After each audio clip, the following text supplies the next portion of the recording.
বিনিয়োগ আহ, এবং নিয়োগ দুই জায়গাতেই বাণিজ্য চলছে। আপনি দেখবেন যে হঠাৎ করে একজন লোক এসে বলেছেন যে 26,000 কোটি টাকা তিনি স্বাস্থ্য খাতে বিনিয়োগ করবেন। আমরা আবিষ্কার করলাম তিনি আসলে যুক্তরাষ্ট্রে মামলা খাওয়া একজন ব্যক্তি। আবার স্বাস্থ্য খাতে যে নিয়োগ বা বদলি চলছে সেইখানে আমরা দেখলাম যে এসেনশিয়াল ড্রাগস থেকে অতিরিক্ত জনবল আছে এই অজুহাত দিয়ে লোকজনকে ছাঁটাই করা হয়েছে, অথচ কোনো ধরনের নিয়মতান্ত্রিক নিয়োগ প্রক্রিয়া ছাড়াই সেইখানে জনবল নিয়োগ করা হয়েছে। আমরা ওয়াসাতে একই অভিযোগ দেখেছি এবং স্বাস্থ্য খাতে আমরা প্রচুর বদলি বাণিজ্য হতে দেখছি, যেখানে প্রচুর মানুষকে বদলি করা হচ্ছে এবং তার কিছুদিন পরে সেই বদলি ক্যান্সেল করা হচ্ছে। বদলি যদি যৌক্তিক হয়ে থাকে তাহলে কেন কয়েক মাসের মধ্যে সেই বদলি বাতিল করতে হবে? তাহলে এক ধরনের সন্দেহজনক তৎপরতা আমরা প্রশাসনের মধ্যে লক্ষ্য করছি। প্রশাসনে আপনারা নিশ্চয়ই দেখেছেন যে ডিসি নিয়োগ থেকে শুরু করে নানান বিষয়ে এক ধরনের অভিযোগ শুরু থেকে উঠেছিল, যার কোনো যৌক্তিক ব্যাখ্যা এখনো পর্যন্ত এই সরকার দিতে পারেন নাই। সর্বশেষে তারা যে সরকারকে স্বৈরাচারী বলেন, যে আওয়ামী লীগকে তারা বলেন যে গণশত্রু কিংবা একেবারে জনগণের বিরোধী, জনবিরোধী, সেই আওয়ামী লীগের রেখে যাওয়া একটি কালা কানুন, যেটা আওয়ামী লীগেররাও কালা কানুন মনে করেন, সেটা দিয়ে মেঘনা আলম নামে একজনকে তারা গ্রেপ্তার করেছেন। তার মানে কালা কানুনগুলি তারা আবার নতুন ভাবে প্রয়োগ করতে শুরু করেছেন।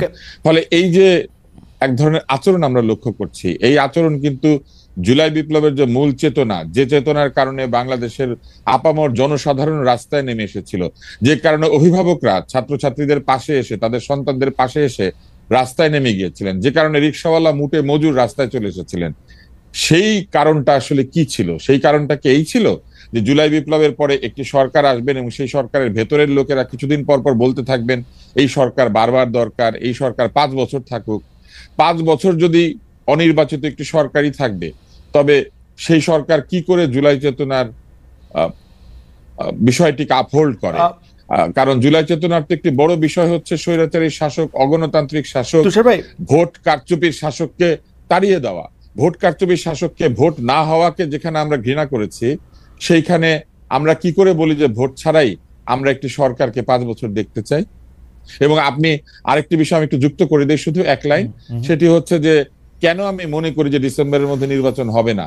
কেননা ডিসেম্বরের মধ্যে নির্বাচন হলে কয়েকবার এডিট করে একটি ফেসবুক সাইটে, যেখানে রেগুলার চিফ অ্যাডভাইজারের বিভিন্ন ঘোষণা এসে থাকে, সেখানে কয়েকবার এডিট করে এটাকে 6 মাস বাড়িয়ে দেওয়ার প্রক্রিয়া করার কোনো প্রয়োজন ছিল না।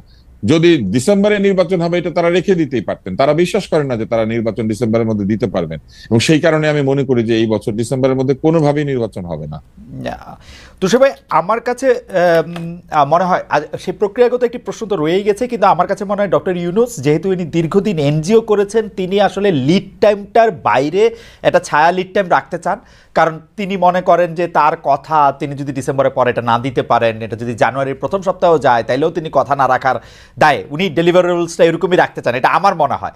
আরেকটা জিনিস হচ্ছে যে আমি প্রশ্নটা করি, সেই প্রশ্নটা হচ্ছে যে আপনি, আমি, কামাল ভাই যেইভাবে গণতন্ত্র বা নির্বাচন যেটা চাচ্ছি, বিদ্যমান যে ইলেকশন সিস্টেম যেইভাবের মধ্যে থেকে আসলে 1991 সালের পর থেকেই যেভাবে আসলে নির্বাচনটা যে প্রক্রিয়ায় হয়ে আসতেছে, একটা লেভেল প্লেইং ফিল্ড হয়তো হয়, কিন্তু তুষার ভাই আপনি বা কামাল ভাই তুমুল জনপ্রিয় হওয়া সত্ত্বেও আপনারা আসলে ভোটের জায়গায় গেলে ভোট পাবেন না, কারণ ভোটের ময়দানটা একটু ডিফারেন্ট হয়ে আছে এখন। সেটাতে আপনি ভালো বক্তৃতা দিচ্ছেন কিনা, আপনি ভালো আইন করতে পারবেন কিনা, আপনি বাংলাদেশের জনগণের জন্য কল্যাণ করতে পারবেন কিনা, এটা চেয়ে বিবেচ্য বেশি হয় আপনি আসলে কতটা শো অফ করতে পারতেছেন, কতটা মোটরসাইকেল দেখাতে পারতেছেন, কতটা টাকা খরচ করতে পারতেছেন, এবং আপনি কত পেশি বা টাকাওয়ালা। এই সিস্টেমটা বজায় থাকলে আপনার ইলেকশনই কি আর না ইলেকশনই কি, এইটা কি আসলে গণতান্ত্রিক হয় কিনা? তুষার ভাই আপনার কাছ থেকে শুনে আমি কামাল ভাইকে একটু শুনতে চাই, আপনি যদি 2 লাইন একটু বলেন। ইলেকশনের যে সিস্টেম, আমি বলতেছি যে এটা লেভেল প্লেইং ফিল্ড, এটা সবার জন্যই লেভেল হয়তো, কিন্তু আমার আপনার যেহেতু টাকা বা পেশি নাই, সেহেতু ইচ্ছা করলেও আমরা আসলে সে জায়গায় যাইতে পারবো না, এবং আমরা উই আর এট মার্সি যে বড় দলগুলোর প্রধানরা আমাদেরকে নমিনেশন দিবে কি দিবে না। আপনার এই কথায় কিছুটা সত্য আছে, কিন্তু এই কথায় সত্য থাকলেও আমাদেরকে বুঝতে হবে যে আমাদের জনগণ যদি শো অফ পছন্দ করেন, যে কথা এনসিপিও বলেছে, সার্জিস বলেছে যে জনগণ এই ধরনের শো অফ পছন্দ করেন, গাড়ি নিয়ে তাদের শক্তি প্রদর্শন করলে জনগণ মনে করেন যে যিনি ভোট চাইছেন তিনি শক্তিশালী। জনগণ যদি এই বিষয়কে গুরুত্বের সাথে দেখেন তাহলে ধরে নিতে হবে আমাদের জনগণ এরকম শাসকই চান। জনগণ যেরকম শাসক চাইবে সেই রকম শাসকই তারা পাবেন। আমরা এই জন্য নির্বাচনী ব্যবস্থাকে প্রশ্নবিদ্ধ করতে পারি না যে আমাদের জনগণ ঠিক জায়গাতে ভোট দিতে পারে না। যদি এটাই হয়, আমরা মনে করি যে জনগণ ঠিক মতো ভোট দিতে পারে না, তাহলে তো আগের সরকারের কথাবার্তাও ঠিকই থেকে যায়। তারাও তো বলতেন যে উন্নয়ন বেশি দরকার, জনগণ উন্নয়ন বুঝে না, সেই জন্য উন্নয়নের স্বার্থে ক্ষমতা ধরে রাখতে হবে। তাই একইভাবে আপনি বা আমি যদি বলি যে আমাদেরকে লোকে ভোট দেয় না সেই জন্য ভোট বন্ধ করে রাখতে হবে, আমরা দেশ চালিয়ে দেব, তাহলে এটা কিন্তু একটা যৌক্তিক কথা হয় না। সেক্ষেত্রে আমাদের সংবিধান পরিবর্তন করে এমন একটা অবস্থা করতে হবে যে জনগণের ভোট দিয়ে আসলে নির্বাচন হবে না, অন্য কোনো পদ্ধতিতে নির্বাচন হবে। সেই পদ্ধতি কি, সেটা তো পৃথিবীতে কোনো গণতান্ত্রিক ব্যবস্থা এখনো পর্যন্ত আবিষ্কার করতে পারে নাই। ফলে আমেরিকার মতো দেশেও, যে দেশে আপনি থাকেন, সেখানে এব্রাহাম লিঙ্কনের মতো লোক নির্বাচিত হয়েছে, আবার ডোনাল্ড ট্রাম্পের মতো লোক নির্বাচিত হয়। জনগণ যদি এই শাসককে বেছে নেয় তাহলে লিঙ্কনের দেশে ট্রাম্প ক্ষমতা আসতে পারে, ক্লিন্টনের দেশে ট্রাম্প ক্ষমতা আসতে পারে এবং এসে অদ্ভুত কাজ করতে পারে।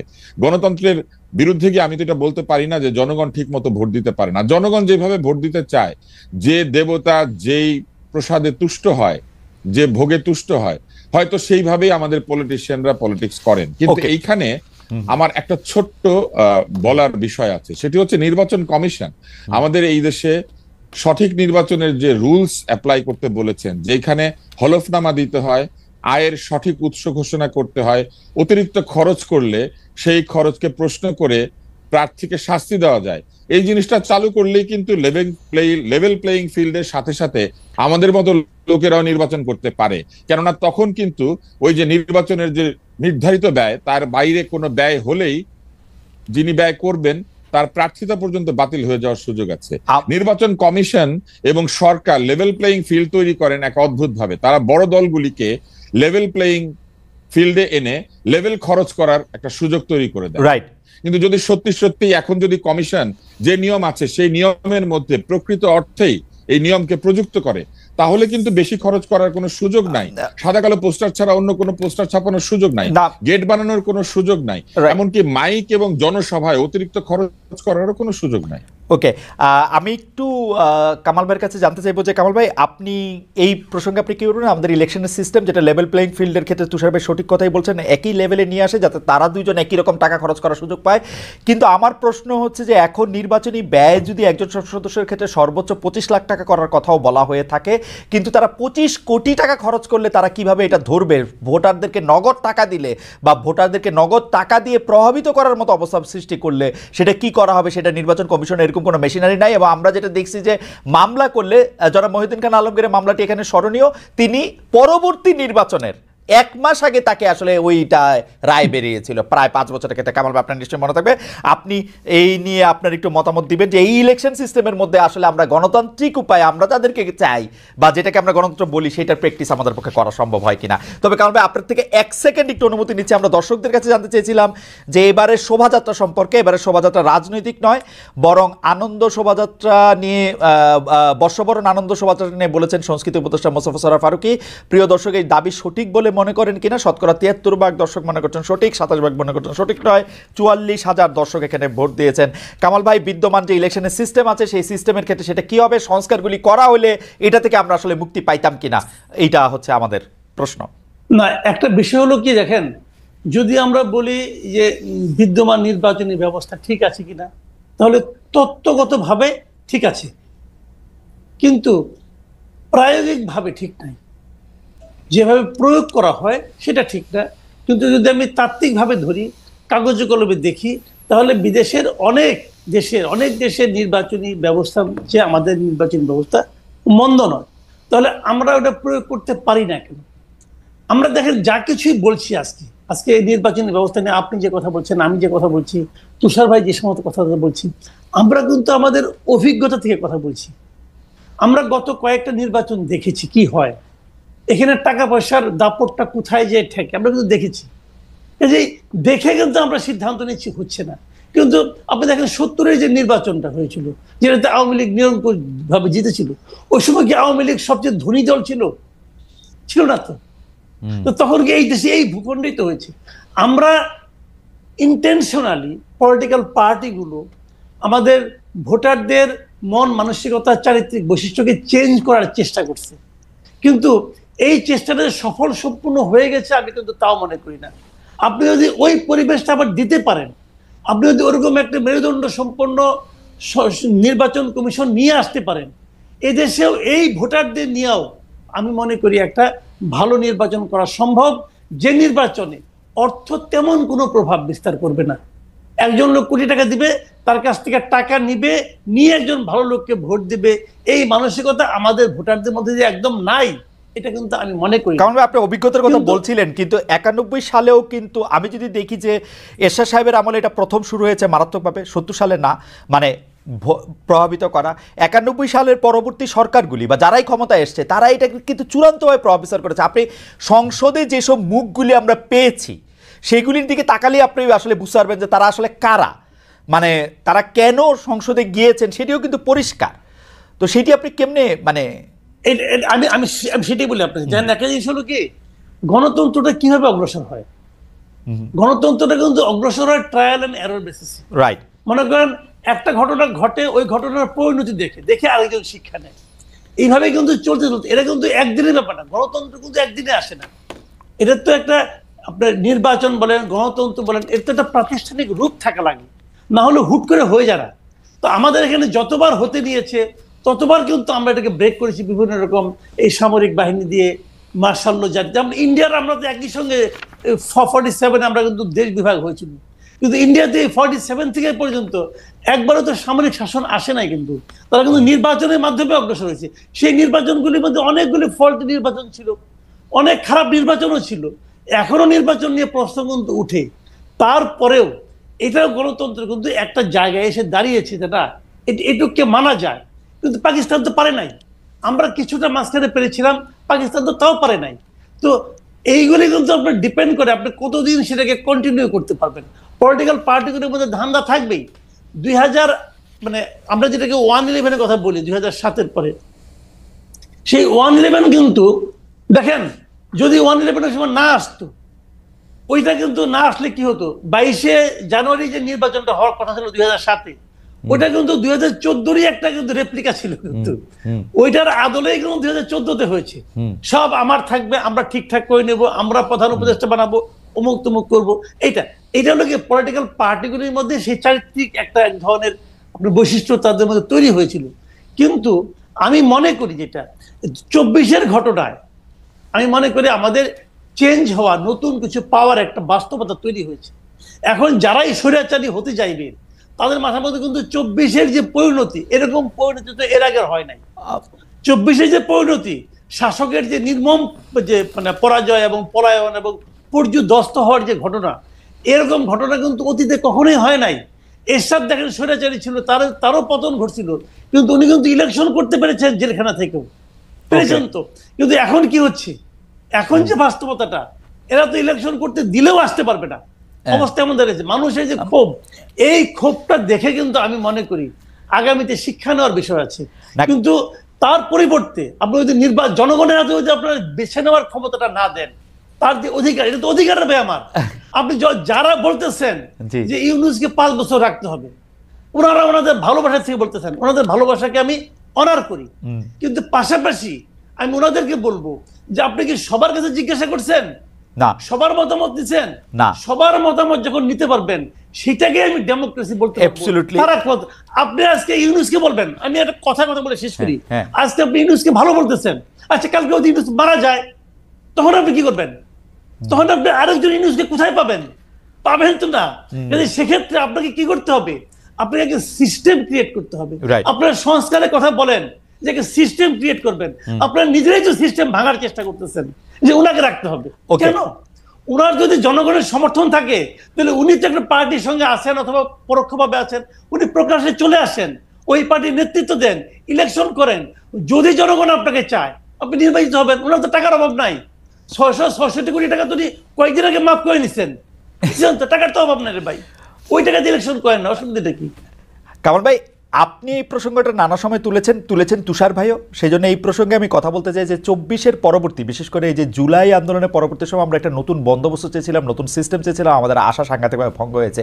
কিন্তু আমরা যে 24-এর পরবর্তী বা জুলাই স্পিরিটটার প্রকাশ যে আমরা দেখতে চেয়েছিলাম, সেইটা অনুবাদের দায় বা এক্সিকিউশনের দায় আমরা শুধু এই সরকারকে বা এই যে এখন যে নতুন রাজনৈতিক দলটি তৈরি হয়েছে সেই নতুন রাজনৈতিক দলটির উপরেই দিয়েছি কিনা, মানে আমরা কি পরিবর্তিত হয়েছি? তুষার ভাই থেকে জানতে চাইবো, তারপরে কামাল ভাইয়ের কাছে আসবো যে তুষার ভাই আমরা কি বদলেছি? ধরা যাক এই আন্দোলনটা তো আমাদের সবারই আন্দোলন ছিল, আমরা তো চাই নাই যে এতদিন ধরে একটা অগণতান্ত্রিক সরকার ক্ষমতার মধ্যে থাকুক, নির্বাচনের নামে প্রহসন করে যারা ক্ষমতার মধ্যে থেকে আছে তাদেরকে আমরা তাড়িয়েছি ঠিকই, কিন্তু নতুন রাজনৈতিক বন্দোবস্ত আমরা চেয়েছি কেবলমাত্র সরকারের কাছ থেকে, কেবলমাত্র এই বৈষম্য বিরোধী ছাত্র আন্দোলনের কাছ থেকে। এটা আমাদের ঠিক হয়েছে কিনা, আমরা নিজেরা বদলেছি কিনা তুষার ভাই? কারণ আমি আসলে গণমাধ্যমে কোনো বদল দেখি না, নামগুলির বদল ছাড়া বেশিরভাগ ক্ষেত্রেই। আমি আসলে রাজনৈতিক যে কালচার সেটিতে বদল দেখি না। বলা হয় কোনো নেতা সম্পর্কে তার নাম বললে উজু করতে হবে, কোনো নেতা সম্পর্কে বলা হয় যে তিনি হজরত, মানে একই তো রয়েছে। ইউনূস সাহেবকে পর্যন্ত বলা হয় যে ইউনূস সাহেব এমনভাবেই দেশ চালাচ্ছে যে আরো 5 বছর 50 বছর ইউনূস সাহেব মারা যাওয়ার আগ পর্যন্ত যাতে বাংলাদেশে আর কোনো নির্বাচনের কথা কল্পনাও না করা হয়। তো এইটা তো আমরাই তো আসলে বদলাই নাই। এইটা নিয়ে আপনাদের দুজনের মন্তব্য একটু আমরা শুনতে চাইবো, যে এটা আমার মতামত, যে আমরা বদলেছি কিনা। আমরা বদলেছি কিনা এই প্রশ্নটা আসলে একটু জটিল, কেননা আমরা বলতে আসলে আমরা কাকে বুঝি? এই রাজনৈতিক দল এবং সরকার বাদে বাকিরা না, আরবান এলিট শ্রেণী বদলায় নাই, কিন্তু আমাদের গ্রামের মানুষ কোনোদিন বদলাই নাই। আমাদের গ্রামের মানুষ কিন্তু সবসময় খুবই সাধারণ, তারা খুব বেশি জিনিসপত্র খোঁজে না, এমনকি সরকারে কে আছে কে নাই এটা নিয়েও তারা খুব একটা মাথা ঘামায় না। তারা দেখতে চায় সরকার তাদের জীবনমানের উন্নয়নের জন্য কি করছেন, তারা জানতে চায় তারা বিচার সালিশ এইসব জায়গাতে তারা বিচার পাচ্ছেন কিনা, সালিশ পাচ্ছেন কিনা, তারা দেখতে চায় তাদের মধ্যে যারা দরিদ্র তারা ঋণ পাচ্ছেন কিনা, তাদের মধ্যে যারা দরিদ্র তাদের পাশে এসে সরকার বিভিন্ন সময় দাঁড়াচ্ছেন কিনা, এই ব্যাপারগুলি গ্রামের মানুষ জানতে চায়। গ্রামের মানুষের কাছে কাবিখা টাবিখা, গ্রামের মানুষের কাছে এই দরিদ্র ভাতা, বৃদ্ধ ভাতা কিংবা বিধবা ভাতার যে কর্মসূচি, এগুলার যত গুরুত্ব রয়েছে আসলে সরকারে কে আছে এবং নাই এগুলা নিয়ে তাদের কিন্তু অত মাথা ব্যথা নাই। তারা জানতে চায় যে সেচের জন্য যে বিদ্যুৎ, সেই বিদ্যুতের দাম তাদের গ্রহণযোগ্য মাত্রায় আছে কিনা, তারা সার বীজ কীটনাশক সময় মতো পাচ্ছে কিনা, তাদের বাড়ির যে বড় ছেলে কিংবা মেজ ছেলে সে এইখানে চাকরি না পেয়ে বিদেশে গিয়ে বাংলাদেশে যে কাজ সে করতে চায় না এমন কাজ করে হলেও বাংলাদেশে কিছু রেমিটেন্স বা জীবনের জন্য প্রয়োজনীয় কিছু অর্থ পাঠাতে পারছে কিনা। বলে আমাদের সাধারণ মানুষ কিন্তু আসলে জীবনও কখনো বদলায় নাই, তাদের নতুন করে বদলানোর কিছু নাই, তারা ওই সিম্পল লিভিং এর মধ্যে আছেন। দরিদ্র মানুষ তারা তাদের জীবন মানের উন্নয়নের জন্য প্রতিদিন পরিশ্রম করে চলেছে, কিন্তু বদলায় নাই যারা, তারা হচ্ছেন আরবান এলিট। তারা গত 20-25-30 বছরে এক ধরনের স্বৈর শাসন অথবা সিউডো গণতান্ত্রিক সমাজে বসবাস করার কারণে তাদের যে চারিত্রিক অধঃপতন হয়েছে, সেই অধঃপতন থেকে তারা বদলান নাই। এবং আমাদের আশা এইখানেই ছিল যে নতুন রাজনৈতিক বন্দোবস্তর প্রথম যে বিষয়টি সেটি হবে সংস্কার, এবং সেই সংস্কারের মধ্যে দিয়ে আমরা প্রশাসনকে, বিচার ব্যবস্থাকে, পুলিশকে, সরকারের যে প্রতিষ্ঠানগুলি আছে সেই প্রতিষ্ঠানগুলিকে নিরপেক্ষ বৈষম্যহীন আচরণ করতে দেখব। আমাদের কোথায় আশাভঙ্গ হয়েছে আমরা দেখেছি যে এই প্রতিষ্ঠানগুলি সেই আগের মতোই আচরণ করছে বহু জায়গাতেই। এবং কেন আমরা সরকারকে এবং এনসিপি কে আমরা এই দায়িত্বটা বেশি করে দিতে চাইছি, কারণ তারা একদল হচ্ছেন নিয়োগকারী, যেটি মাসুদ কামাল বলেছেন, আরেক দল হচ্ছেন নিয়োগকৃত। ছাত্ররা এবং এনসিপি বলেছে আমরাই তো এই সরকারকে এনেছি কারণ আমরাই আন্দোলন করেছি। তার মানে নতুন বন্দোবস্তের যে প্রতিশ্রুতি এবং নতুন বন্দোবস্তের যে আকাঙ্ক্ষা তারাই সেটি মানুষের মধ্যে তৈরি করেছেন, এটা তাদের দাবি। আমি ধরে নিলাম তারা এককভাবে এই দাবিটা করতে পারেন, কারণ তারা সকল রাজনৈতিক দলকে আক্রমণ করেছেন। নানান ভাষায় তাদেরকে আমি দেখেছি যে সোশ্যাল মিডিয়াতে আক্রমণ করা হয়, অনেক কথা আমি বুঝিও না, যেমন কিছু কিছু শব্দ ব্যবহার করা হয় যে শব্দের অর্থ আমি ভালো মতো বুঝি না, এটা হয়তো এখনকার নতুন আরবান ডিকশনারিতে আছে, কিন্তু তারা সেগুলি ব্যবহার করেন।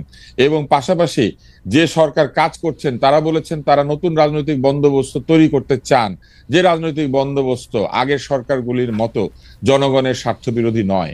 যদি সেটাই হয় তাহলে আগের মতোই কেন দলীয় বিচার বিবেচনায় নিয়োগ হবে বা বদলি হবে কিংবা পদায়ন হবে? সেটা তো হওয়ার কথা না, যোগ্যতার ভিত্তিতে হওয়ার কথা ছিল। কেননা এই আন্দোলনের প্রাথমিক স্লোগান তো এটাই ছিল, কোটা না মেধা, মেধা মেধা। তাহলে মেধার ভিত্তিতে সব জায়গাতে পদায়ন না হয়ে কেন এই বিবেচনায় আসা হবে যে কে কার পক্ষে ছিল, কে কার সঙ্গে কি কাজ করেছে? সরাসরি অপরাধের সঙ্গে যুক্ত না থাকলে একজন মানুষ নানান কারণে স্বৈর শাসনের প্রতি এক ধরনের সিউডো আনুগত্য দেখাতে পারে। আমি একজনের নাম শুধু বলি, তার নাম হচ্ছেন প্রফেসর দীন মোহাম্মদ। প্রফেসর দীন মোহাম্মদ যে বাংলাদেশের একজন সেরা নিউরোলজিস্ট এবং বাংলাদেশের নিউরো সায়েন্স ইনস্টিটিউট স্থাপন করা থেকে শুরু করে এর যে অসাধারণ মান অর্জন করা, এই কৃতিত্ব কিন্তু তিনি নিতে পারেন। তাহলে কি কারণে তাকে অপসারণ করে দেওয়া হলো? করা হলো কি কারণে জানেন? সরকার জোরপূর্বক কিছু চিকিৎসককে নিয়ে শহীদ মিনারের সামনে দাঁড় করিয়ে দিয়েছিলেন। ওই সমাবেশে উপস্থিত না থাকলে তাদের চাকরি সেই দিনই চলে যেত, আর ওইখানে উপস্থিত থাকার কারণে তাদের চাকরি বাকরি বা তাদের পদ তারা হারিয়েছেন 1 মাস 2 মাসের মধ্যে। তাহলে ঘটনাটা কি হলো? আগে সরকার জোর করে ভয় দেখিয়ে তাদেরকে নিয়ে গিয়েছিল যে আমার পক্ষে কথা বলতে হবে, না বললে চাকরি নাই। এই সরকার তাদের চাকরি নট করে দিয়েছে, কারণ ওই সময় তারা এই আন্দোলনের পক্ষে কথা বলেন নাই। কিন্তু সমস্ত লোক আন্দোলনের পক্ষে কথা বলতে পারবে, বাংলাদেশের সমস্ত লোক এইটা কিন্তু খুবই ইন্টারেস্টিং তুষার ভাই। আমি এই প্রসঙ্গটা একটু তুলতে চাই আপনাকে একটু এটা করে, যে আপনি খেয়াল করেছেন যে বর্তমান যে সেনাপ্রধান ছিলেন তিনি তো 5 আগস্টের আগ পর্যন্ত উনি লয়াল ছিলেন to Sheikh Hasina like anything. উনি ভিতরে ভিতরে কি করছেন না করছেন তা তো আমরা কেউ জানি না। বাংলাদেশের এরকম অনেক সচিব থাকতে পারেন। আপনি ডাক্তার দীন মোহাম্মদের কথা বললেন, আমি আমার ভাই টাবলু ভাই ডাক্তার আজিজের কথা বলতেছিলেন যে তাকে এমপি বানানো হয়েছে। তারা ভিতরে ভিতরে কি করছেন, আমরা তো জানি না। আজিজ ভাই ঘটনাটা বলতে পারি। জি, টাবলু ভাই হচ্ছেন আমার ঢাকা মেডিকেলের আমার সিনিয়র। আমাকে উনি 1 বছর আইসক্রিম খাইয়েছেন এই আশায় যে আমি তার রাজনৈতিক দলে যোগ দিব। এতই উনি একজন, হ্যাঁ উনি খুবই একজন মানে সজ্জন মানুষ। ওনার ভেসপার পেছনে চড়ে আমি ঘুরেছি। জীবনে কোনোদিন উনি কোনো রুষ্টতা কিংবা রাগ আমার প্রতি পোষণ করেন নাই। উল্টো তিনি একটা ভুল করেছিলেন একটা সেই সময়, আমাকে একটা পুরস্কার দেন নাই। উনি এটার জন্য আমাকে অন্তত 10-12 বার সরি বলেছেন যে ওই সময় আসলে বয়স কম ছিল তো স্যার, এই জন্য আমি তোমাকে এটা দিতে পারি না। এবং সেই কারণে আমার ধারণা যে এখনো উনি আমার খোঁজ খবর নেন রেগুলার। এখন টাবলু ভাই কি করেছেন? টাবলু ভাই আজিজ ভাইয়ের জন্য একটু তদবির করেছেন। কার কাছে করেছেন? একজন যে দাবি করে যে সে হচ্ছে সমন্বয়ক। এখন সেই ছেলেটি কি করেছে? তাকে রেকর্ড করেছে এবং সেটি ছেড়ে দিয়েছে। এখন আমি আজিজ ভাই সম্পর্কে বলি। আজিজ ভাই কিন্তু বাংলাদেশের একজন নামকরা পেডিয়াট্রিক সার্জন এবং তিনি অসংখ্য ডাক্তারদেরকে পড়িয়েছেন। এবং তিনি যেখানে তিনি আটক হয়েছেন যে মামলাটি, সেইটি কতখানি সঠিক এটা নিয়ে প্রশ্ন আছে।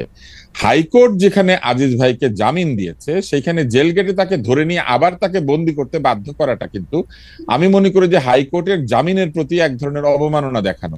হাইকোর্ট যাকে মনে করেছে যে তাকে মুক্ত করা যেতে পারে জামিনে মুক্ত হওয়া মানে কিন্তু দোষমুক্ত হওয়া না, তাকে জামিনে শুধু ছেড়ে দেওয়া হয়েছে। মনে করা হয়েছে যে তিনি বের হলে পরে তিনি বহু শিশুর অপারেশন করতে পারবেন, বহু রোগীর চিকিৎসা দিতে পারবেন, এবং তিনি কিন্তু অসৎ উপায় থেকে অর্জন করা টাকা পয়সা দিয়ে রাজনীতি করেন নাই, এই গ্যারান্টি আমি দিতে পারি। সব লোক তো আর খারাপ ছিল না। বহু লোক এমপি হতে চায়, বহু লোকের জীবনে স্বপ্ন থাকে, রাজনীতি করেছে, রাজনীতির একটা জায়গাতে গিয়ে পৌঁছতে চায়। যেমন আমাদের মান্নান সাহেব যিনি পরিকল্পনা মন্ত্রী ছিলেন, কিংবা সাবের হোসেন চৌধুরী, কই তারা তো জামিনে মুক্ত হয়ে বাইরে আছেন। কেন আছেন? কারণ এরকম বহু লোক তারা রাজনৈতিক কারণে, তারা মানুষের ভালো করার জন্য রাজনীতি করে। এখন আজিজ ভাইকে যেভাবে ধরে নিয়ে আবার ঢুকিয়ে দেওয়া হলো, এটা তো সেই স্বৈরাচারী কায়দা, এটা তো সেই একই রকম স্বৈরাচারী কায়দা এবং একই রকম অত্যাচার, যে অত্যাচারের বিপরীতে এই সরকার কাজ করবে বলে আমার মনে করেছে। আমার মনে তুষার ভাই আপনার বক্তব্য ক্লিয়ার। আমরা পরবর্তী প্রসঙ্গে যাব। আপনি কি শেষ করবেন তাহলে? আমরা একটু, হ্যাঁ আমি এখানেই শেষ করি। ফলে কি ঘটেছে জানেন? আমাদের আশাহত হওয়ার জায়গা এইটাই। আমরা তো এনসিপির কাছ থেকে এইটাই আশা করেছিলাম যে তারা এই সব ক্ষেত্রে বলবেন যে তারা এই ধরনের কাজের বিরুদ্ধে, তারা বলবেন তারা যে নয়া রাজনৈতিক বন্দোবস্ত চাচ্ছেন সেই বন্দোবস্তের বিপরীতে যেই কাজ করুক, যদি ইউনূস সাহেব করেন, সেটা যদি তার প্রেস সচিব কোনো কথা বলেন উল্টাপাল্টা, যে কোনো উপদেষ্টা যদি বলেন, অথবা সরকারের কোনো একটি প্রতিষ্ঠান বা অঙ্গ যদি নতুন রাজনৈতিক বন্দোবস্তের বিপরীতে তাদের আচরণ দেখায়, তাহলে সেই সমালোচনা করাই তো নতুন রাজনৈতিক বন্দোবস্ত। আমরা মন খুলে সমালোচনা করতে পারি নাই অনেকেই, আমি করেছি কিন্তু অনেকেই করে নাই। কেন? আয়না ঘরের ভয়ে। এই সরকার তো আয়নাঘর নাই, তাহলে মানুষ কেন নির্ভয় সমালোচনা করতে পারবে না?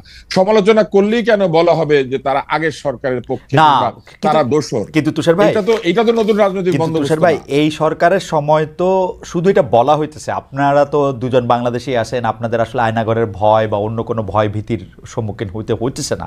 কামাল ভাইকে ওই কথা অনেকে বলতেছেন আমাদের দর্শকদের মধ্যে, যে কামাল ভাইকে তো আসলে মানে এই কথা বলার জন্য এবং সাংঘাতিক বিরুদ্ধাচরণ করার জন্য আসলে কোনো ধরনের হুমকি ধাপকে এর মধ্যে দিয়ে যেতে হচ্ছে না। কিন্তু কামাল ভাই, আমরা একটু আপনার কাছ থেকে এটিও জানতে চাইবো, আপনি যে প্রসঙ্গে আমরা কথা বলতেছিলাম, শুধু আমরা একটু অ্যাড করি যে আমাদের কাছে কিন্তু মনে হচ্ছে যে সব দিক থেকেই বিএনপি, যেহেতু যদি এখন নির্বাচন হয়, ধারণা করে নেওয়া হয় যে বিএনপি ক্ষমতায় আসবে, সব দিক থেকে বিএনপির প্রতি কিন্তু একটা আক্রমণের চেষ্টা আছে, এবং বিএনপিও সেই চেষ্টাটা, মানে সেই গোবর গু গায়ে মেখে আরও গোবর গু উৎপাদন করার ব্যাপারে তারা নিজেরাও বেশ সচেষ্ট আছে। আপনি যদি বিএনপির প্রসঙ্গটা একটু বলেন। বিএনপি রাজনীতিটা না আমি ঠিক বুঝি না। এটা হলো, আমি আগে যেমন ধরেন আপনার আওয়ামী লীগের আমলে তারা যে রাজনীতিটা করতেন সেটাও অতটা বুঝতাম না, এখন তারা যে রাজনীতিটা করছেন এটাও আমি বুঝি না। একটা রাজনৈতিক দলের মূল কাজটা কি? একটা রাজনৈতিক দলের মূল কাজ হলো দেশের সংখ্যাগরিষ্ঠ জনগণের যে চিন্তা, সেই চিন্তাটাকে ধারণ করা এবং সেই অনুযায়ী কাজ করা। এটা হলো একটা রাজনৈতিক দলের মূল কাজ। এখন বিএনপি কি চায়? বিএনপি, আমি খুব একটা ছোট্ট একটা এক্সাম্পল দিয়ে বলি। বিএনপি বলছে যে নির্বাচন দেন, এটা তো বলছে তারা নানাভাবে বলছে, কখনো সরাসরি বলছে, কখনো আরে ঠারে বলছে তো। এবং সরকার তাদের এই চাওয়ার জন্য একটুও তার সিদ্ধান্ত থেকে সরে আসে নাই। সিদ্ধান্তটা কি সরকার নেবে যে কবে নির্বাচন হবে কি না হবে? না, সরকারকে সেই ম্যান্ডেট দেওয়া হয় নাই। সিদ্ধান্ত নেওয়ার দরকার, দায়িত্ব সরকারের না, একক দায়িত্ব সরকারের না, সিদ্ধান্ত নেবে জনগণ। এখন জনগণ কি চায়, বিএনপি কি সেই চাওয়াটাকে ধারণ করতে পারে? আমার কাছে মনে হয় না। বিএনপির এক এক নেতা এক এক সময় এক এক কথা বলে, কখনো বলে এই সরকারকে আমরা শেষ পর্যন্ত সমর্থন দিব, আবার সরকারের সঙ্গে তার নির্বাচন বলে যে না, নির্বাচনের ব্যাপারে আমি একমত না।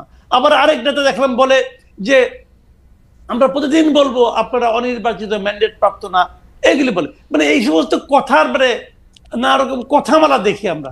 বাট আমি আপনাকে সিম্পল বলি, এই দেশের মানুষ বিএনপি কি না চায় আমি জানি না, আমার জানার দরকার নাই। কে নির্বাচন হলে বিএনপি আসবে না, আওয়ামী লীগ আসবে না, জামাত আসবে না, ছাত্ররা আসবে না, ডক্টর ইউনূস আসবে, এটা নিয়ে আমার কোনো মাথা ব্যথা নাই।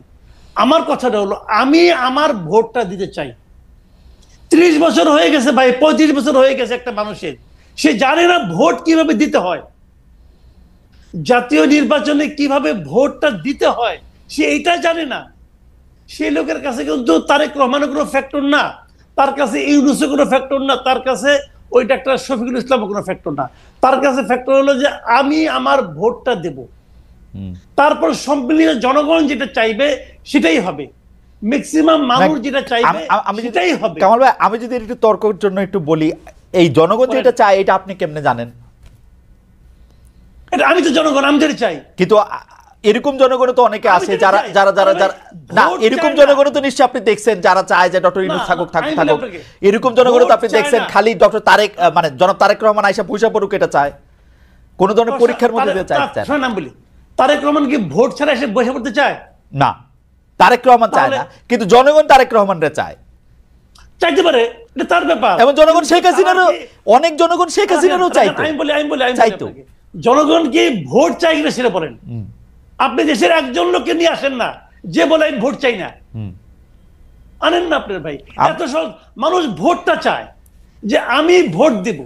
ভাই আমি তো টেলিভিশনে দেখলাম অনেক লোক কইতেছে যে ইউনূস চাই, ইউনূস চাই, ইউনূস চাই। আমি তো টেলিভিশনে দেখলাম একজন ক্লেরিক চূড়ান্ত মানে উত্তেজনার মধ্যে বলতেছে যে ইউনূস সাহেব ভোটের মাধ্যমে আসুক না, আমার তো কোনো না নাই। না, ভোটের মাধ্যমে আসতে পারবে না। আপনি আমাকে বলেন ভোট ছাড়া গণতন্ত্র হয় এটা পৃথিবীর কোথায় আছে রে ভাই? আমার স্যার তো বললেন যে ভোট গণতন্ত্র, আমার স্যার তো বলছেন যে ভোটই গণতন্ত্রের একমাত্র উপায়, এটা ভাবলে তুমি ভুল করবা খালেদ। আচ্ছা, এটা একমাত্র উপায় না, দুই মাত্র উপায়টা কি আছে বলুক না আমাকে। দুই মাত্র উপায়, গণঅভ্যুত্থান একটা ম্যান্ডেট। দ্বিতীয় উপায়টা কি? গণঅভ্যুত্থান। ভোট ছাড়া গণতন্ত্রের দ্বিতীয় উপায়টা কি? কামাল ভাই, গণঅভ্যুত্থান আরেকটা ম্যান্ডেট, আরেকটা উপায়। গণঅভ্যুত্থান তো গণতন্ত্র না। গণঅভ্যুত্থান দিয়ে গণতন্ত্র না। গণ অভ্যুত্থান দিয়ে আমরা যাদেরকে বসাইছি তারা ক্ষমতায় থাকুক, এটা আমাদের চাওয়া, এটাই গণতন্ত্র। শুনেন, গণ অভ্যুত্থানটা হলো একটা শক্তি প্রদর্শনের খেলা। জি, আমি শক্তি দিয়ে, আমার সঙ্গে অনেক লোক আছে, অনেক লোকের শক্তি একত্রিত হয়ে তোমাকে প্রেসার দিয়ে তোমাকে আমি নামাই দিছি, এটা হলো গণ অভ্যুত্থান। আর গণতন্ত্র হলো সবচেয়ে যার শক্তি কম, যে নিরীহ মানুষটা, সেও সংগোপনে যে নিজের মতটা প্রকাশ করতে চায়, সেটা হলো গণতন্ত্র, সেটা হলো ভোট। আমি তো এই ভোটটা চাই, যে সবচেয়ে যে লোকটা কখনোই রাস্তায় নামবে না, কিন্তু সে ভোটের দিন যে শান্তি মতো যে সে তার মতামতটা প্রকাশ করে দিয়ে আসবে, তার মতামতটাকে আপনি ইগনোর করবেন কোন বিবেচনায়? কামাল ভাই, পৃথিবীর কে করে, কোথায় করে? কামাল ভাই আপনি আমাদের সঙ্গেই থাকবেন। তুষার ভাই বোধহয় একটা কথা বলতে চাইছেন, একটা কথা একটু যদি বলেন তুষার ভাই। আপনার স্যার যে আপনাকে বলেছেন খালিদ, যে জি।